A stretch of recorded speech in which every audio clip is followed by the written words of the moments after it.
La chronique juridique. Une présentation de Nathalie Dubé, notaire, maintenant au 14 chemin des Poiriers à Montmagny. Alors, je vous souhaite la bienvenue à cette autre chronique présentée par Mallette Services juridiques en compagnie de Maître Nathalie Dubé. Bonjour. Bonjour. Vous allez bien? Oui, vous? Oui, merci. Aujourd'hui, on parle du bail résidentiel. Oui. On sait qu'on est... C'est dans la période. Il n'y a pas vraiment de période, mais souvent, c'est... on pense à peut-être changer de logement ou s'acheter une maison, principalement au printemps. Oui. Mais il n'y a pas nécessairement de période. Bien, les périodes peuvent changer dans le courant de l'année. Il peut y avoir des périodes différentes. Là. Je mange mes mots aujourd'hui. Mais habituellement, on a du 1er juillet au 30 juin. Donc, dans le résidentiel, c'est plus commun de voir ces dates-là. Mais il n'y a pas de date précise pour un bail? Non, je peux commencer le 1er août, le 1er septembre, dépendamment quand j'ai l'accès à mon logement. C'est sûr qu'aujourd'hui, la chronique, je vais la baser sur un bail 1er juillet jusqu'au 30 juin, mais les délais d'avis, tout ça qu'on va parler, c'est sûr qu'on les adapte versus notre date de renouvellement de bail. On peut arriver aussi que, même si j'ai entré dans mon logement le 1er septembre, que mon bail peut commencer 1er septembre jusqu'au 30 juin parce que le propriétaire va vouloir ramener tous ses baux pour l'année suivante du 1er juillet au 30 juin. Toujours à la même date. Donc, c'est ça. Pour tout le monde. Il faut adapter les délais qu'on va parler dans la chronique aujourd'hui pour ça. Et justement, je voulais parler du bail résidentiel parce que nous sommes dans la période pour donner les délais, recevoir nos avis de reconduction et tout ça. Puis, je trouvais bien de rappeler les règles du jeu à ce moment-là. Parce qu'il y en a. Oui. Elles sont très importantes. Alors, lorsque l'on quitte son logement, à compter de quand mon propriétaire peut-il faire visiter? Oui, c'est une question que l'on a souvent. Oui, notre métier principal est d'être notaire, mais il nous arrive de répondre à des appels sur des questions de la vie courante comme ça, donc sur le bail. Surtout quand les gens veulent quitter leur logement puis s'acheter une maison par la suite. Donc, quand ils sont dans le magasinage, les visites de maison, puis là, le logement, puis là, le stress du délai pour quitter tout ça. Donc, notre propriétaire... Lorsqu'on quitte le logement, on doit donner l'avis. Aussitôt qu'on a donné l'avis de non-reconduction ou de résiliation du bail, le propriétaire peut faire visiter le logement. D'abord, la première étape, c'est l'avis de non-reconduction. Oui, c'est ça. Donc, soit qu'on reçoit du propriétaire un avis d'augmentation de loyer avec les nouvelles conditions pour le prochain bail. Si on ne répond pas dans le mois, on a un mois pour répondre. Donc, si on ne répond pas dans le mois suivant, on est réputé avoir reconduit notre bail. Donc, souvent, le propriétaire donne lui-même l'avis. Si le propriétaire ne nous envoie pas d'avis, là, on a jusqu'au 31 mars pour envoyer un avis de non-reconduction ou résiliation du bail. Mais là, on ne peut pas envoyer ça de même.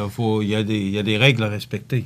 Oui, c'est ça. Idéalement, un écrit. Puis, si vous voulez avoir une preuve de réception, soit vous le remettez en main propre et il y a un accusé de réception qui est signé par le propriétaire, ou vous pouvez l'envoyer par document recommandé pour être sûr d'avoir une preuve de la réception de l'avis de non-reconduction.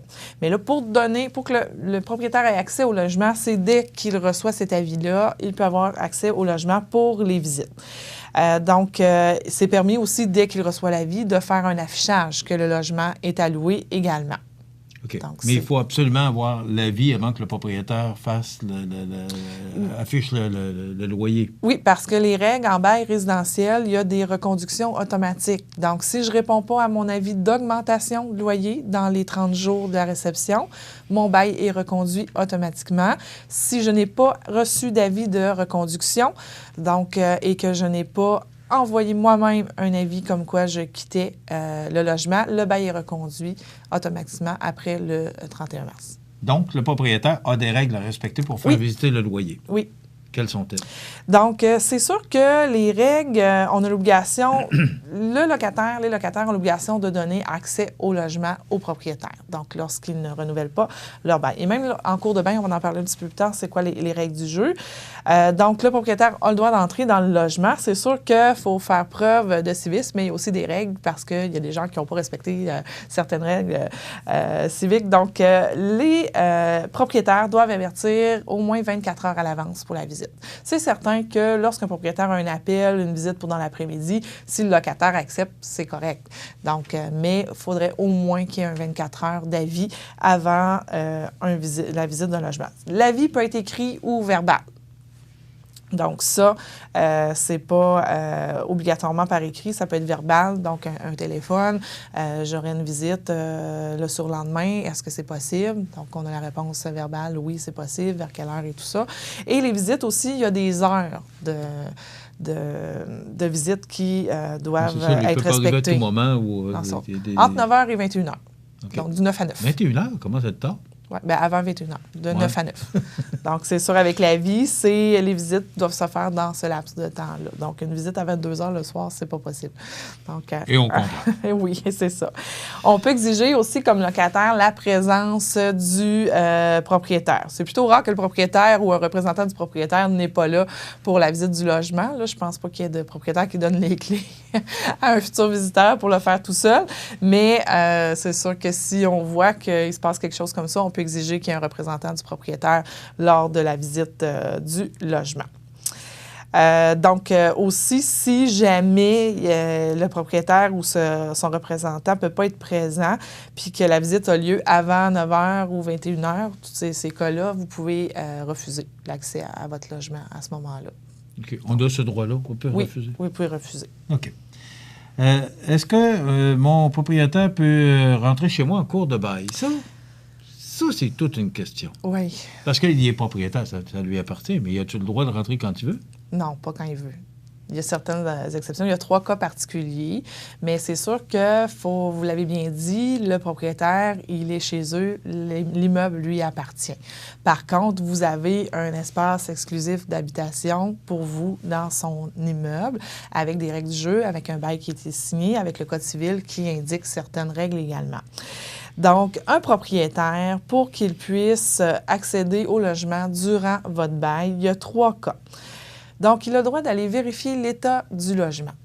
Donc, des fois, on peut avoir des doutes sur des propriétés, des logements qui auraient pu être brisés. On a vu ça récemment. Oui, dans les nouvelles. Ça a fait la manchette là, de ce logement qui a été complètement détruit. Là. C'est ça. Donc, c'est une situation qu'on peut vivre, mais il faut...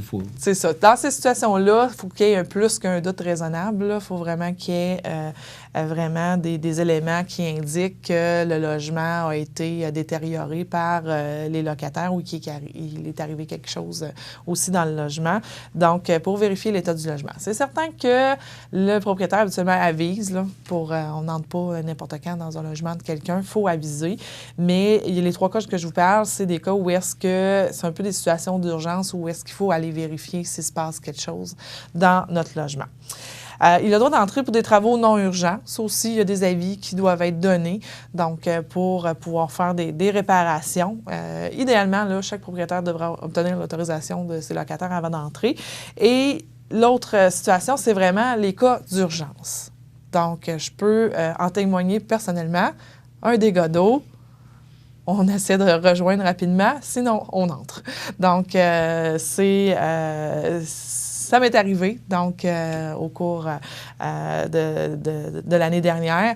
Donc, un locataire qui n'était pas présent dans ce logement et le dégât d'eau avait commencé et la source était dans son logement. J'ai réussi à le rejoindre par téléphone lui disant que j'entrais dans ce logement, mais même si je ne l'avais pas rejoint, il aurait fallu que j'entre avec certaines dispositions. Là, on ne fait pas faire des sauts des gens en pleine nuit, là, mais il a fallu entrer pour aller fermer où est-ce que le dégât était. Il n'y a pas d'avis, il n'y a pas de... Non, parce que c'est urgent. Là, j'ai de l'eau qui coule dans l'appartement d'en bas, plus l'autre appartement. Ça fait une chute. Oui. Donc, il faut aller cesser le dégât immédiatement.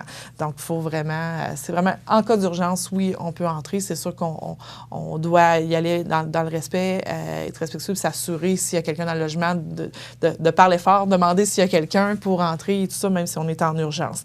Mais les 2 autres cas, les travaux non urgents et vérifier l'état du logement, oui, un avis, eh bien, mais on peut entrer aussi dans le logement pour vérifier ces choses-là. Puis les travaux, bien, c'est sûr qu'on essaie de négocier avec notre locataire si on peut entrer.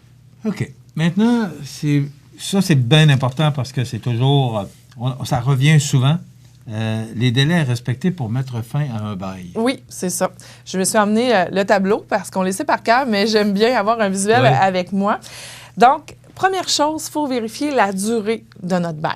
On l'a vu tout à l'heure, on peut être du 1er juillet au 30 juin, qui donne 12 mois.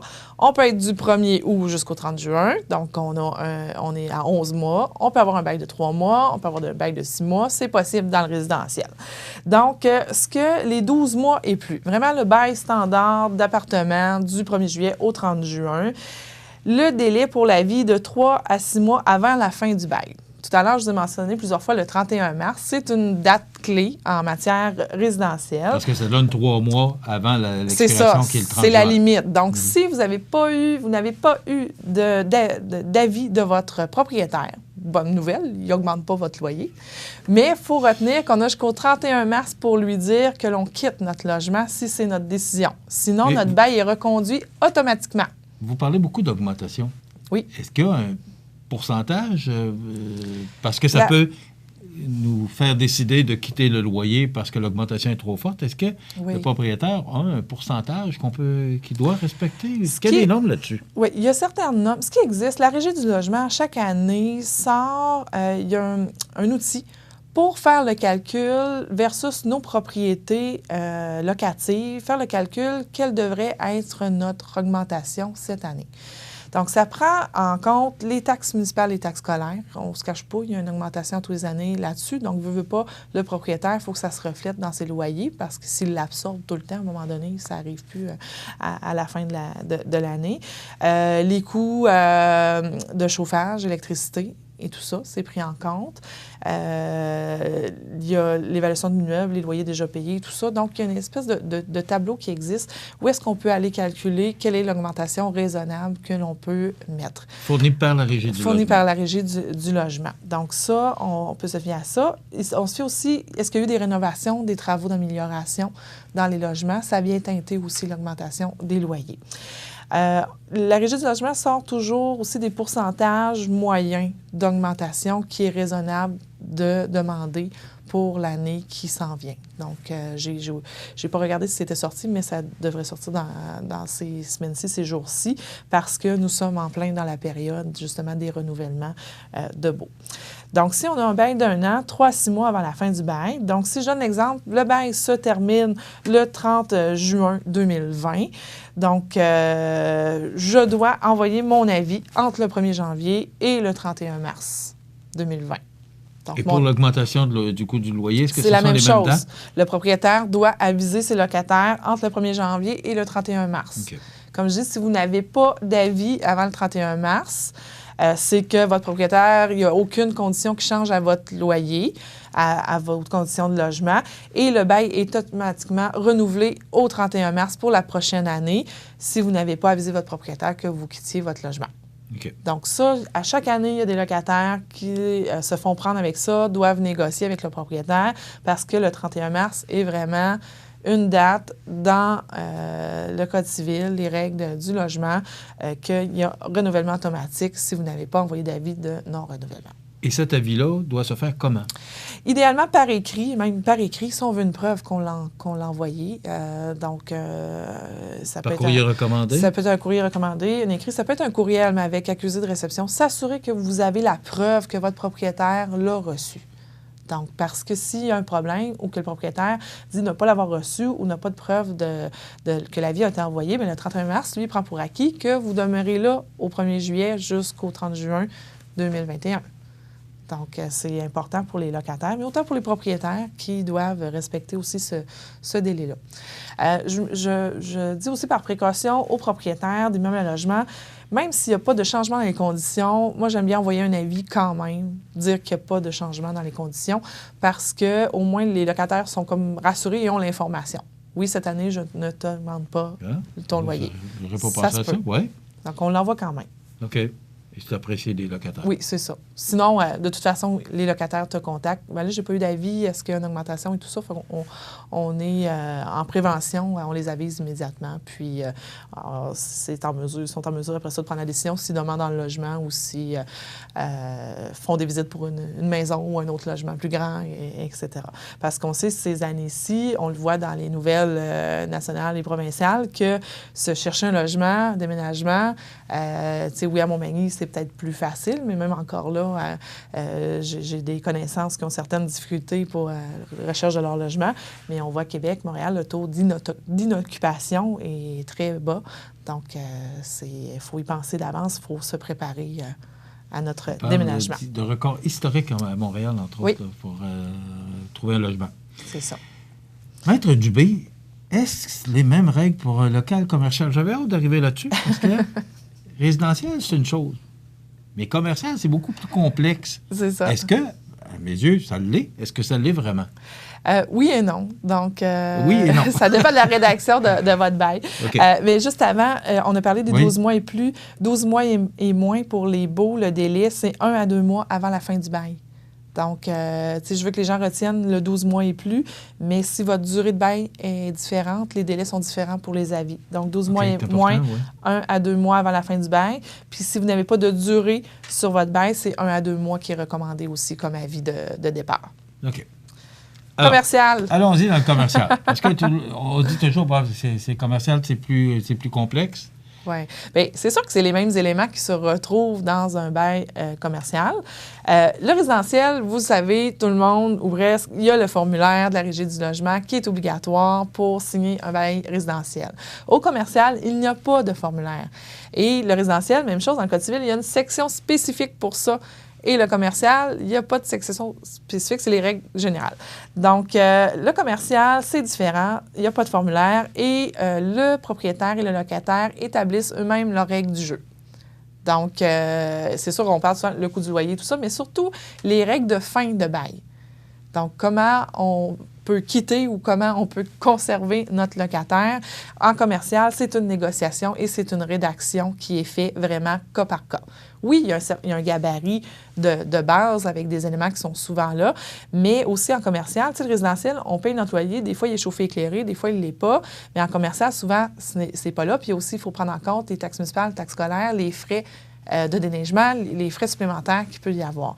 Fait que oui et non, c'est compliqué et plus compliqué. Parce que moi, j'ai vu les beaux oui, qui sont de 50 pages. De cette épaisseur-là, et alors que le résidentiel a 4 pages. Là. C'est ça. Donc, c'est beaucoup plus... Il faut penser à tout. Oui.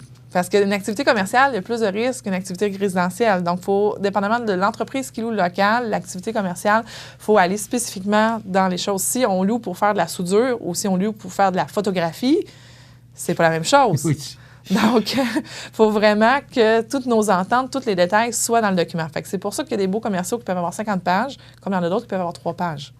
Donc, c'est pas le nombre de pages, mais la qualité du contenu qui est à l'intérieur et les protections. Qui est très importante. Mais je pourrais faire spécifiquement une chronique sur le bail commercial. Oui, parce que moi, j'en ai vu de toutes sortes. Donc, de là, l'importance de vous consulter, justement, pour éviter des problèmes, de gros problèmes. Mallette Services juridiques, Maître Nathalie Dubé, merci beaucoup d'avoir été avec nous. 288-57-77, ça complète notre chronique juridique pour aujourd'hui. On se retrouve dans 2 semaines. Merci. Merci.